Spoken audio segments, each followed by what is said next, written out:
Kalau tengok gaya kereta ni, ui teruk betul sebab kereta tu terlos. Kamu ni ada pakai apa-apa ke, kata dia. Biasa orang yang aksiden kat tempat tu, kereta teruk macam ni memang saya biasa jumpa. Kalau tak parah, confirm meninggal.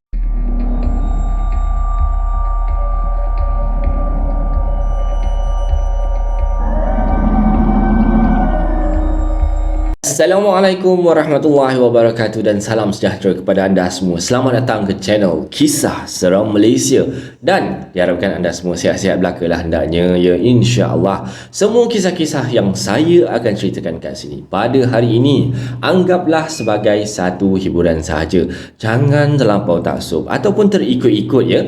Sebelum bermula, marilah kita sama-sama berdoa kepada Allah Subhanahu Wa Taala. Semoga Allah panjangkan umur, murahkan rezeki dan berikan kesihatan yang baik dan pemudahkan segala urusan kita di dunia dan di akhirat. Dan semoga Allah memberikan syurga buat mak dan ayah kita. Amin, amin, ya rabbal alamin. Jadi, tanpa membuang masa lagi, kali ini KSM nak membawakan anda kisah. Yang pertama ni tajuknya daripada Terowong Menora. Dan yang kedua tu kisah dalam perjalanan highway lah. Okey, tanpa membuang masa lagi, malah kita terus ke video yang pertama dengan lafaz Bismillahirrahmanirrahim. Mari kita mulakan.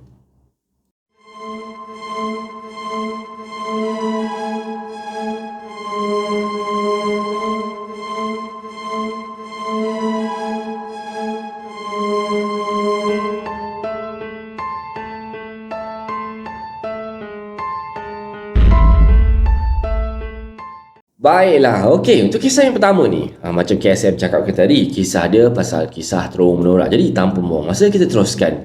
Saya ingat lagi tau, wife saya balik Malaysia. Plan kami waktu tu nak balik kampung saya lah dekat Alustar, Kedah. Sebab ada urusan dengan family saya. Dan kami plan nak singgah sekejap lah dekat kampung wife saya ni, dekat Kuala Kangsar, Kedah. Sebab mertua saya ni pun balik kampung juga, kata dia, nak jumpa anak kesayangan mereka lah kan. Macam tu lah, iaitu wife saya lah, of course, anak kesayangan dia. Jadi saya pun jemputlah wife saya dekat airport ni dalam pukul 6 petang gitu kan. Lepas tu balik rumah kita orang kejap dan saya sambung siapkan kerja-kerja final saya lah. Biasalah kan, budak-budak orang kata waktu tu dia tengah belajar lagi, budak-budak architecture, minggu final kata dia, memang banyak drawing yang nak kena hadap. Tadinya pada pukul 12.30 tengah malam ni tu, dah siaplah kerja-kerja saya tadi. Part yang saya target untuk nak siapkan tu, jadinya saya dengan wife saya ni pun geraklah balik ke kampung. Lewat malam waktunya. Jadi kebiasaannya pada lewat malam ni tak banyak kereta. Jadi saya waktu tu pula drive kereta kancil je waktu tu. Dan kebetulan kereta saya tu waktu tu lah, kata dia, aircon problem. Jadinya kita orang ni buka lah tingkap sambil drive sambil sembang-sembang dengan isteri tercinta ni kan. Dan wife saya waktu tu terlelap kejap lah, penat sangat tu sebab baru touchdown daripada naik kapal terbang tadi kan. Jadi dan dengan pregnant je lagi, sebab kena long journey pula, mungkin letih sangat agaknya lah. Dan waktu wife saya tengah terlelap tu, tiba-tiba saya rasa macam something wrong somewhere macam tu. Rasa macam tak sedap hati gitu tau. Waktu perjalanan tu dekat atas highway lah, 7-8 kali tau, saya jumpa satu van ni, van jenazah tau. Lebih exact, to be exact ni, van jenazah kata dia. Lepas potong satu, jumpa satu lagi. Dan potong lagi sekali, jumpa lagi kat depan tu. Dan saya nak baca lah, orang kata tengok nombor plate number dia tu kan. Tapi mata ni tak apa-apa nampak pula nombor plate dia berapa. Sebab saya ni malam, satulah saya ada masalah, saya ni gabun silau kata dia. Jadi bila malam ni main driving memang kurang jelas lah nampak tu. Tapi yang saya tak boleh lupa ialah van tu bergerak perlahan sangat tau. Mula-mula tak rasa sangat tau, tapi bila saya jumpa van ni sekali lagi, jumpa lagi dan lagi, terus saya tak sedap hati lah kan. Dan perasaan waktu bila terserempak dengan van tu, rasa macam sayu je gitu tau. Kusam dan kosong kata dia. Dan sunyi. Kereta lain tak ada pun waktu tu atas highway ni. Setiap kali saya terserempak dengan van tu, mesti tak ada kereta lain tau. Dan tiba-tiba jumpa satu lagi van yang sama. Dan bila terlintas untuk fikir apa yang saya tak nak fikir ni, terus berdiri segala bulu roma saya kat badan ni. Van tu betul-betul slow je tau kali ni. Macam tak tekan minyak dia, macam dia lepas gelongsor macam tu kan. Jadi saya decide sekali lagi untuk potong lah van jenazah ni. Dan waktu potong tu memang jantung bagai nak luruh. Dup dap kan. Mata saya memang fokus kat jalan je tau. Dah, saya tak ada nak pandang tepi ke, nak pandang kanan ke, pandang kiri ke, tak ada. Sebab saya tak nak nampak apa-apa yang saya tak nak tengok. Dan Alhamdulillah lah, waktu potong tu tak ada apa-apa lah. Waktu dah nak sampai area simpang Pulai tu, dan wife saya pula dah start terjaga kan, dan saya diam je tau. Saya tak nak cakap apa-apa pun. Saya jadi tak banyak cakap tau time tu. Saya jadi macam berdebar-debar macam tu kan. So saya lebih selesa diam je lah. Tak nak lah cakap, tak nak cerita, menakutkan wife lagi. Dan saya tengok wife saya layan je tau, tengok kat luar kan. Then wife saya cakap, apa pasal lama gila nak sampai? Wife saya cakap macam tu kan. Saya rasa macam lama sangat ni kan. Biasa kejap je dah sampai. Dan saya pun jawab, entah maybe sebab jalan sunyi kot. Tu sebab rasa lambat sampai. Orang kata, tapi memang betul pun sebenarnya tau. Perjalanan kali ni terasa macam lama sangat dan jauh sangat tau. Rasa macam jauh gila macam tu. Dan saya tengok jam waktu tu, dah pukul 3 lebih dah weh. Dan wife saya pula, dia asyik pandang luar je waktu tu. Mungkin dia bosan lah tu agaknya kan. Saya pun mulalah melayan perasaan sendiri tau. Saya fikir balik pasal van jenazah yang saya jumpa tadi, yang saya potong tadi. Dan saya punya kepala ni pun satu lah, orang kata tak boleh ke nak fikir-fikir pasal benda lain. Benda tu juga yang nak diingatnya. Dan tiba-tiba terdengar bunyi betul-betul sebelah tingkap isteri saya. Kring, kring. Bunyi macam apa? Basikal punya loceng kan. Sebiji sama macam loceng basikal zaman dulu-dulu tu. Loceng yang tolak pakai ibu jari je tu kan. Mana yang tak pernah jumpa tu tak tahu lah. Tapi biasanya ni basikal ni zaman-zaman dulu. Basikal sekarang rasa macam tak ada kan. Okey, saya sambung balik cerita. Waktu tu orang kata automatik bulu-bulu dekat badan saya ni mencanak naik babe. Daripada bulu roma, bulu kaki, bulu tengkuk semua memang meremang habis. Dan saya pun tengok wife saya waktu tu. Cepat-cepat dia tutup tingkap tau. Muka dia dah cuak lah macam tu. Dah macam jauh sikit. Saya pun tanyalah kat dia, awak dengar ke? Dan wife saya angguk je. Dan saya tu duduk diam tau. Dia pun diam waktu tu. Tak lama lepas tu, sekali lagi wife saya dah tutup tingkap tadi tu, depan saya sekali lagi van jenazah tadi tu muncul lagi.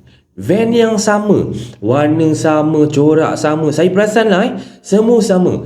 Slow je tau van ni, bersengguk-sengguk jalan depan saya. Dan perasaan saya waktu tu, hanya Tuhan je lah yang tahu. Besar je rasa kepala saya waktu tu, macam kembang gitu kan. Waktu tu kereta tengah panjat bukit pula tu, jalan menuju ke Terowong Menora. Waktu tu saya diam je lah kan. Tak berani nak kata apa-apa, nak cakap apa-apa, nak berbunyi apa-apa pun dengan wife saya. Sebab saya takut wife saya lagi panik tau. Yelah, sebagai seorang suami yang bertanggungjawab dan seorang suami yang baik, janganlah menakutkan isteri anda. Disclaimer sikit. Jadi waktu tu saya diam je. Saya baca bismillah, terus potong van jenazah ni sekali lagi. Dan lepas je saya potong van jenazah tadi tu, tiba-tiba saya rasa mata saya macam berat sangat. Mata dia macam kena gam tau. Dan wife saya pun sama, rasa mengantuk yang amat tau. Menguap. Macam tu kan. Kita orang berdua di dalam kereta waktu tu. Padahal wife saya, kan tadi saya cakap dia tengah tidur dan dia terbangun. Padahal dia ni baru je bangun tidur, boleh ngantuk balik semula. Dan elok je lepas Terowong Menora ni, saya tengok wife saya buka tingkap balik, diturunkan. Tapi dia buka sikit je untuk nak bagi angin masuk lah. Panas lah tu sebab yelah, kereta saya kan tadi saya cerita aircon dia dah rosak kan. Jadinya tak ada aircon, dia kenalah buka tingkap sikit. Atau mungkin dia nak udara sejuk untuk hilangkan ngantuk dia tu lah. Jadi saya pun pandang dia buka tingkap tu kan, saya pun biarkan je lah. Jadi tak lama lepas tu ada bau wangi tau menusuk ke hidung saya. Bau dia macam bau bunga durian. Bau dia lembut, smooth je bau dia kan. Dan tiba-tiba bau wangi tu berubah jadi bau bangkai tau. Bau bangkai kering tau. Macam hapak-hapak, macam bangkai kucing itu. Astaghfirullahalazim. Kena langgar tepi jalan dah. Yang kalau kucing kena langgar kat tepi jalan, yang dah kering tu, macam tu lah agak bau dia. Dan saya sedar-sedar Buka mata saya, dah tergantung dah dekat seat belt, kereta dah dalam parit dah. Jadi tayar empat-empat dah kat belah atas dah waktu tu tau. Dan waktu saya tersedar tu, perkara pertama yang saya fikir, wife aku mana? Wife aku mana? Kan? Ya of course lah, mestilah kita sebagai husband mesti. Adik ni saya pun panggil lah. Sayang. Dan dia sahut, Alhamdulillah. Tapi saya blur waktu tu tau. Kenapa saya blur? Kenapa boleh jadi macam ni Daripada cerita daripada wife saya ni, selepas kami terhidu bau bangkai kering tu, dia cepat-cepat tutup tingkap. Dan wife saya ni bacalah apa yang patut kan. Kemudian dia ada sembang-sembang dengan saya. Tapi saya waktu tu dah jadi macam tunggul kayu, macam keras batu macam tu kan. Dan wife saya tengok saya waktu tu macam pelik lah dia tengok saya. Waktu tu dah pass by hentian Sungai Perak tau waktu tu. Kalau siapa tahulah, jalan tu lurus je tau. Tapi gelap kan, betul tak? Jadi lepas hentian tu sikit, dah tak ada lampu jalan tau. Memang gelap. Dan waktu tu mata saya terbuka tau, tapi jadi macam patung tau. Dan wife saya pun cuik-cuik lah kan. Saya tetap tak respon tau. Dia panggil nama saya pun, saya buat bodoh je. Dia cakap, dia nampak yang saya drive terus tau, tegak je nak menuju ke bontot trailer. Tak laju pun saya bawa waktu tu, dalam 70 km sejam saja. Dan waktu dah dekat dengan bontot trailer tu, ditepuk-tepuk peha saya, panggil nama saya. Tapi saya waktu tu dah macam kena pukau dah gitu. Dan sebelum kita orang crash ni, wife saya sempat angkat kaki dia ke atas seat, angkat buntut dan tekap perut dia dengan bantal yang dibawa tau. Dan waktu crash tu, cermin depan ni pecah tau. Kereta melantun ke belakang, kemudian kereta terbalik 2 kali, masuk longkang dan keempat-empat tayar ke atas. Dan saya sedar, bila kereta dah dalam longkang, baru saya sedar waktu tu, tayar kereta dah empat-empat dah ke atas. Saya dengan wife saya waktu ni dah tergantung dah dalam kereta, sebab kita orang pakai seat belt waktu tu kan. Jadi lepas wife saya sahut yang saya panggil tadi, saya berusaha lah nak buka seat belt saya ni, tapi tak lepas tau, dia macam jam kat situ. Jadi saya lepaskan seat belt wife saya dulu, dan wife saya bergemek jatuh ke bawah lah kan, sebab kereta dah terbalik. Dan saya pun suruh dia ataupun wife saya ni keluar dulu, sebab saya takut kereta nak terbakar ke apa kan. Sebab saya ada bau macam bau petrol, mungkin petrol saya tangki petrol saya ni bocor. Jadi saya pun suruh dia lari jauh daripada kereta. Yang awak keluar dulu, awak lari jauh daripada kereta ni, sebab abang ada bau macam bau minyak ni kan, takut terbakar. Dan biar dia dengan anak saya ni dalam perut dia tu selamat. Jadi saya waktu tu kan dah laung, Allahu Akbar, Allahu Akbar. Saya pun dah sebut Allah. Saya rentap seatbelt saya waktu tu, dan kali kedua terus cabut lah. Orang kata daripada seatbelt tu kan, saya jatuh kejebek ke bawah waktu tu kan. Lutut saya tercucuk besi pula, astagfirullahalazim. Dengan darah yang meleleh-leleh ni, saya cepat-cepat berangkat keluar daripada cermin kereta tau, dan pergi dekat wife saya yang dah duduk pun dekat tepi longkang waktu tu. Bila dah keluar daripada kereta saya baru perasan yang kawasan tu, ya Allah, gelap yang amat. Tak ada lampu jalan langsung kat situ, gelap gelita weh. Tapi tadi ada lampu kan. Dan saya tanya pada wife saya lah waktu tu, sumpah, waktu saya merangkak nak keluar daripada kereta tu, saya nampak jalan keluar tau. Cermin depan yang pecah tadi macam ada lubang, jadi jalan keluar tu bagaikan disulur daripada lampu spotlight yang besar macam tu. Dan saya tanya wife saya waktu tu, dan wife saya pun macam cakap lah benda yang sama. Dia pun nampak macam ada lampu waktu tu. Waktu nak keluar daripada kereta tu, jalan keluar macam bercahaya je, dan cahaya tu memanjang daripada cermin depan kereta sampai 2 meter ke depan macam tu tau.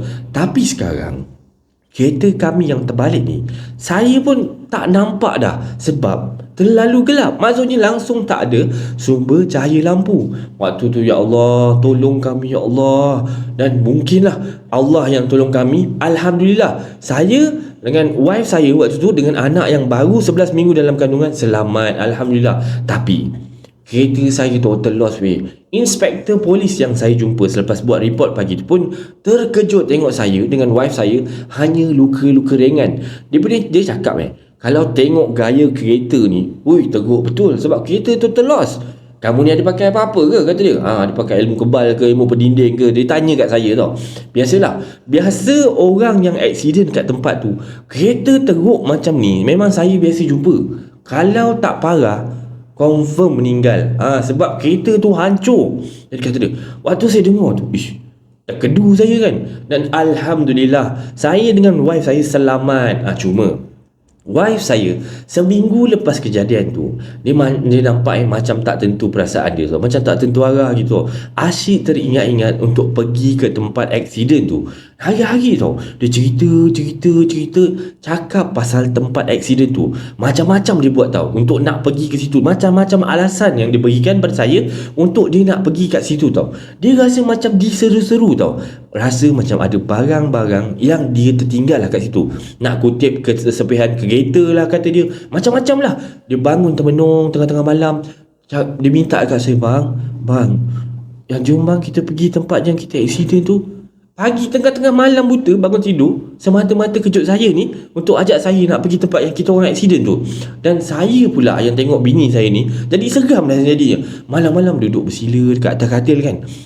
Rambut dia mengurai yang paras-paras atas sikit pada punggung tu.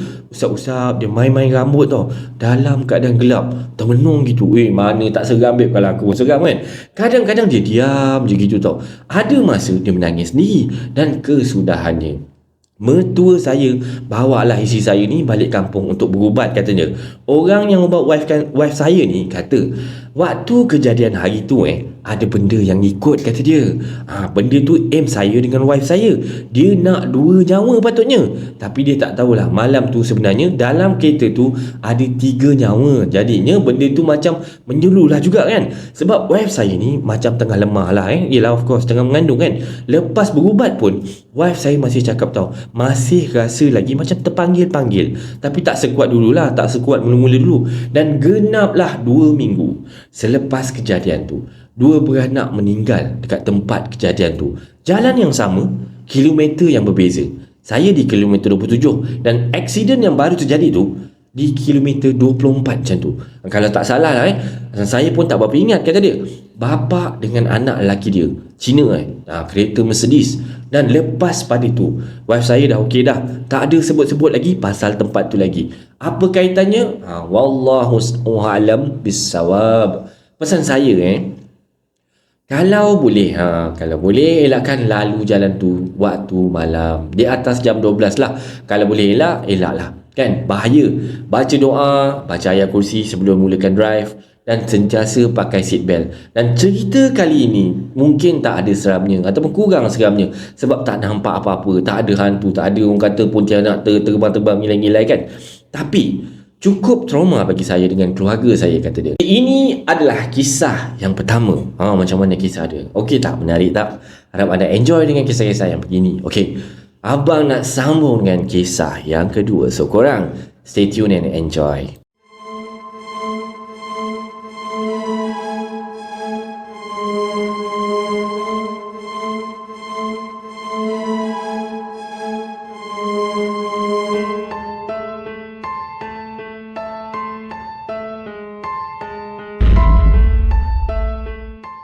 Baiklah guys, okey, kisah yang kedua ni kisah gangguan di lebuh raya. Okey, kita tanpa banyak kita bercerita kita teruskan pada cerita dia.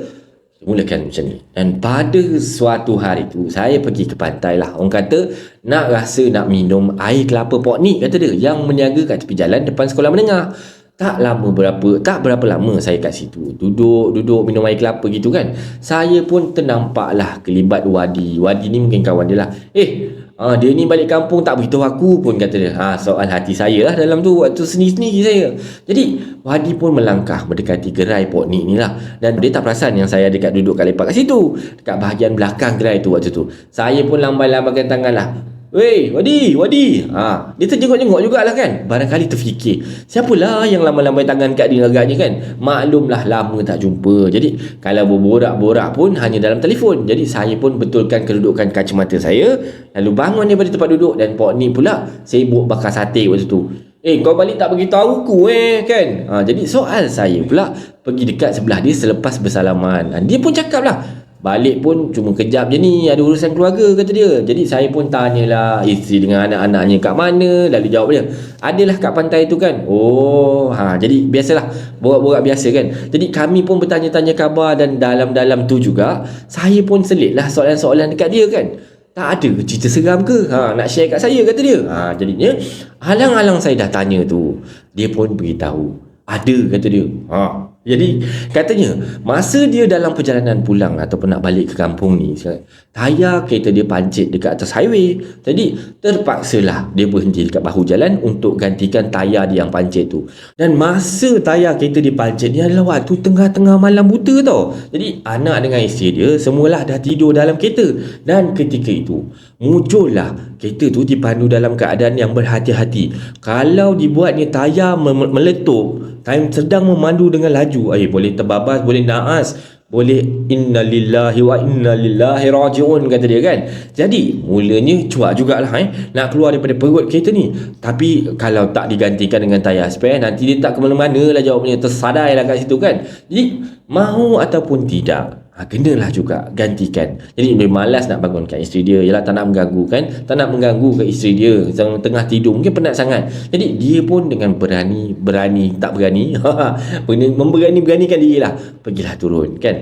Tayar yang pancit tu tayar depan belah kiri tau. Jadi kemudian dia pun melangkah pergi ke belakang untuk mengambil tayar spare tu lah dekat bonet kan. Dia pun gunakan lampu suluh daripada telefon untuk menerangi malam yang sangat gelap dekat kawasan tu. Dan sesekali adalah kenderaan yang lalu dan ada yang bunyikan horn. Dia tak tahulah, orang kata tak tahu juga kenapalah dia orang ni bunyikan horn kan. Adalah beberapa kenderaan yang picit-picit horn, tapi dia buat macam buat tak tahu je lah kan, dia kata kan.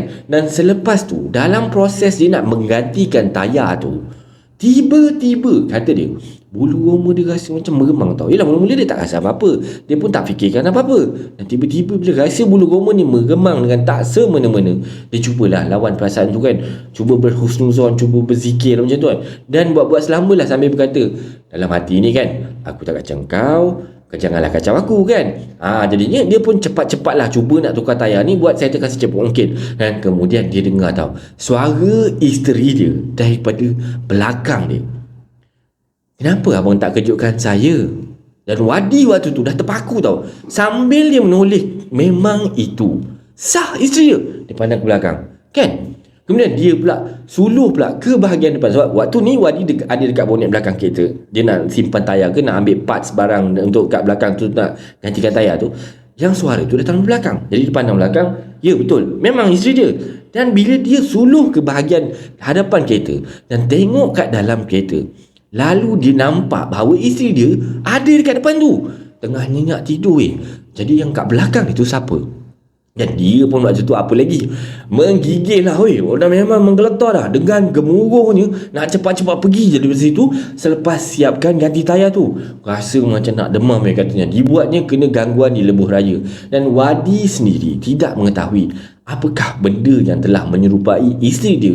Seram sejuk rasanya. Orang kata memang kalau tak dia, saya pun sama kan. Dan sepanjang perjalanan, dan terpaksalah dia kejutkan isteri dia sebab dah terlampau takut. Dan nampaknya Wadi pun telah punya pengalaman di lebuh raya tu. Lepas tu saya pun cakap lah, berani juga kau. Cakap saya lah. Lalu kata Wadi ni lah, terpaksa nak buat macam mana. Kalau aku tak buat, siapa yang nak buat? Kemudian kita orang pun tergelak-gelak lah kan. Kita orang pun sembang-sembang. Lagipun dia kena hantar air yang dibelinya untuk keluarga yang sedang menunggu dekat tepi pantai tu. Jadi mereka duduklah kat tepi pantai tu santai-santai kan. Kalau ada umur panjang, jumpa lagi insya-Allah. Tapi saya lupa nak tanya Wadi, benda tu ada ikut dia balik ke tak? Risau pula saya. Harap-harap tak ada apa-apalah yang berlaku. Biasanya benda-benda tu sengaja nak menyakat orang kot. Jadi ini adalah kisah seram Malaysia yang kedua.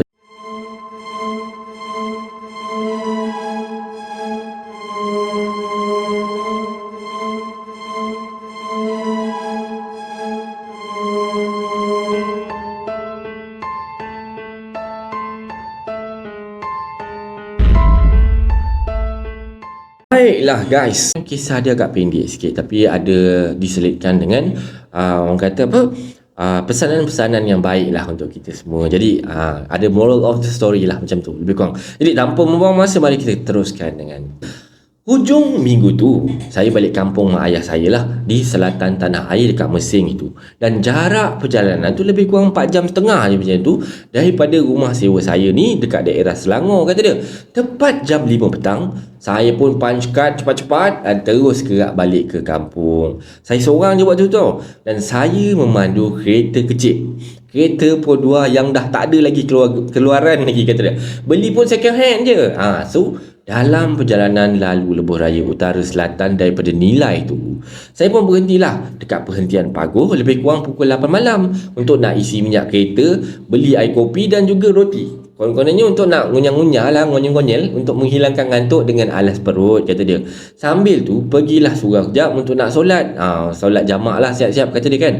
Dan sepanjang perjalanan tu, saya banyak kali jugalah toleh-toleh belakang tau. Sebab macam ada benda bergerak-gerak kat belakang. Saya dengar macam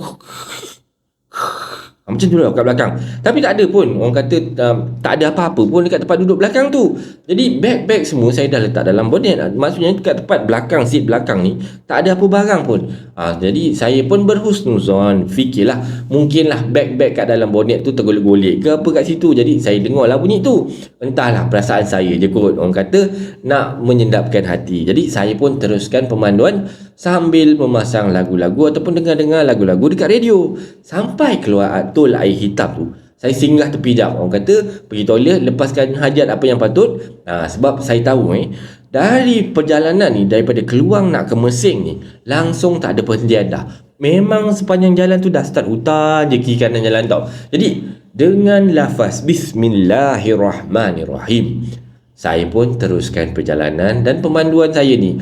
Laju tak cakap lah kan, memang laju saya bawa. Kalau korang pernah lalu jalan tu, tahulah macam mana jalan tu, seram ke tak seram tau. Bila lalu jalan ni automatik je saya akan tukar daripada radio ke pendrive tau. Sebab jalan tu memang tak ada signal radio.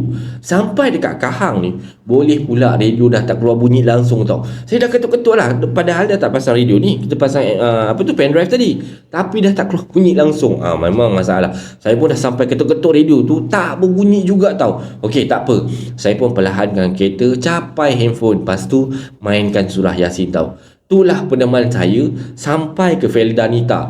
Tak banyak pun kenderaan yang berselisih dengan kereta saya ni sepanjang perjalanan tu. Yang peliknya, semua bagi lampu high beam tau, lampu tinggi dekat saya. Jadinya untuk nak sedapkan hati saya ni, jadi saya berhusnuzon lah. Mungkin diorang tu nak beritahu yang ada roadblock kot kat depan tu. Tapi sampai ke Mersing, tak ada satu roadblock pun saya tempuh tau. Alhamdulillah, memang tak ada apa gangguan pun. Dan sampai je ke rumah mak ayah saya, Alhamdulillah lah. Orang kata saya pun duduklah kat luar rumah tu kejap, kemas-kemas kereta, buang-buang sampah semua. Dan ayah saya selalu pesan, kalau balik daripada jalan jauh, kata dia, jangan terus masuk rumah. Sejukkan badan dulu, duduk kat luar tu dalam 10 minit gitu kan. Kata selawat-selawat sikit ke kan. Masuk rumah, bagi salam, baca ayat kursi dulu sebelum dia, kata dia. Dan kebetulan saya sampai tu, waktu tu ayah ada kat rumah, kat luar rumah, tunggu saya sampai lah agaknya kan. Tapi saya sampai tu, mata ayah ni tak lepas tau. Dia pandang je dekat kereta saya waktu tu. Dan masa tu saya dah cuak lah, waktu tu mesti ada apa-apa dah ni kan. Sebab tu bapak saya pandang tu. Untuk pengetahuan anda semua, kata dia, ayah saya ni, dia ada gift sikit tau. Kebolehan dia ni boleh nampak makhluk ni, tapi secara kasar lah, kata dia, dalam bentuk bayangan besar ke, bayangan kecil ke, tinggi ke, rendah ke, lebih kurang macam tu lah. Tapi ayah saya ni tak ada ilmu lah, orang kata nak halau ataupun nak berubat, nak mengubatkan benda-benda macam ni, atau nak halau kan. Tapi saya pun biasa je lah, salam ayah, salam mak kan. Jadi masuklah ke dalam rumah, bersihkan diri dulu. Dan esoknya pagi-pagi tu ayah saya pun tanya, semalam on the way balik ada singgah mana-mana tak dik? Kata dia, kat Kahang ke, kat mana ke kan. Jadi saya cakap lah, ada ya, singgah dekat Paguh dengan tol air hitam je, tempat lain tak ada pula. Dan ayah saya cakap, ada benda dekat tempat duduk belakang kat kereta saya lah kat semalam, masa saya sampai rumah semalam tu, kata dia. Tapi benda tu tak keluar daripada kereta. Mungkin sebab ayah saya ada masa tu dekat luar kan. Benda tu stay je kat belakang kereta, duduk je diam-diam macam tu kan. Masa tengah malam tu, ayah saya nak pergi keluar tutup ataupun kunci pintu pagar rumah tu, benda tu masih lagi ada lagi kat dalam kereta. Dan ayah saya pun cakap tau kat makhluk tu, dah bagi tumpang ni, dah sampai dah pun, dah pergi jauh-jauh lah, pergi jauh boy, jangan kacau lagi, kata dia. Dan pagi ni ayah saya pun tengoklah dalam kereta, kata dia, benda tu dah tak ada dah. Alhamdulillah. Jadi korang beringatlah, kalau berjalan jauh tu, jangan masuk rumah terus.